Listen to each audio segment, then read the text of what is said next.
So what we have to do is a trade.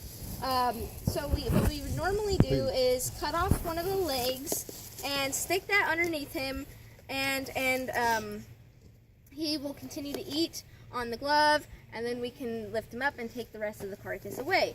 Yeah, obviously, very well. there's nothing we can take off the lure, though he does love it.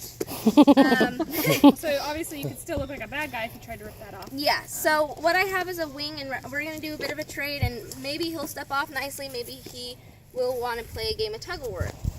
And you're going to be nice about it today. Good. And so, Cowboy is still mantling. They have a resting heart rate of about 80 beats per minute, and when something like this happens with a lure or chasing game, it pops up to about 250 beats per minute. So they go through a huge adrenaline rush. And so I'm going to keep my hands out of the way because we all make very wise decisions on adrenaline, right? Whoa. No, exactly. So I'm going to keep my hands out of the way. The wing that he's devouring would normally be called a tire ring. It's something bony and sinewy, doesn't have a lot of meat on it. He can pick and pull and pluck at that and work out some of the adrenaline. He is going to hork the whole thing down. They can unhinge their jaws like snakes can. And so when he stands up, you'll see this little bump here on his chest. That is the crop. The crop is a pre-digestive organ, so what he can digest will be separated to what he can't, and what he can digest will go down into the rest of his digestive system, and what he can't will swirl around, in his crop and form a pellet, and he'll later cast that up. Hey, Cowboy, please don't act like this. Cowboy, please stop. Hey, what is that? What is that? Saucy monkey. So you can see this little bump here. That is his crop. That is all the food that he ate today. Doesn't look like much, but I think he got 80 or 90 grams. And Francie has ran off to go get another hawk because Cowboy needs to change his gear now, and he is such a pistol when it comes to changing his gear. He does not like his feet touched at all. So I have to go very slow. I know, Cowboy. I know. And once he has all of his gear back on and he's cooled off, we can use him for pictures too. But she's ran off to go get, it looks like Mariposa. No, I'm done. Who is No, Cowboy's cousin.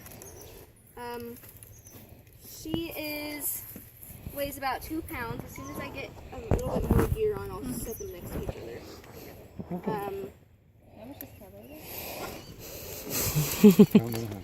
About a pound and a half. Hey, So the males are generally a third larger than the females in any species of raptor. The only ones that are color dimorphic, like we would originally think, would be the kestrel.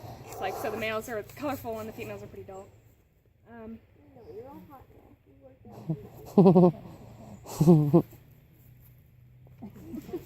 He'll jump in his bath pan afterwards. It's hilarious. Think of that.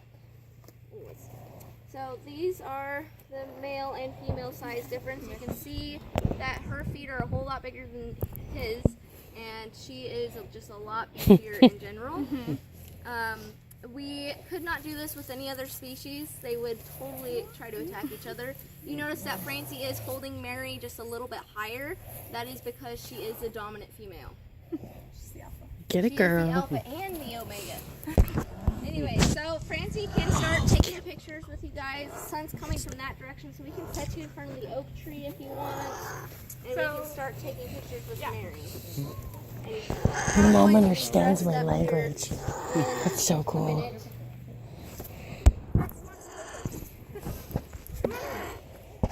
And then also, I think, Amber, are you going to come with? Yes. As You soon have as to. he changes his gear, he'll be ready for pictures. Yeah. I hope you guys had fun. This class is really just getting your toes wet. We don't go over too much. But we have a lot more to offer. It's dead, and it's picture taking time, and my phone is dead. Here, you want this? You can charge it. Or you want to just give me the battery?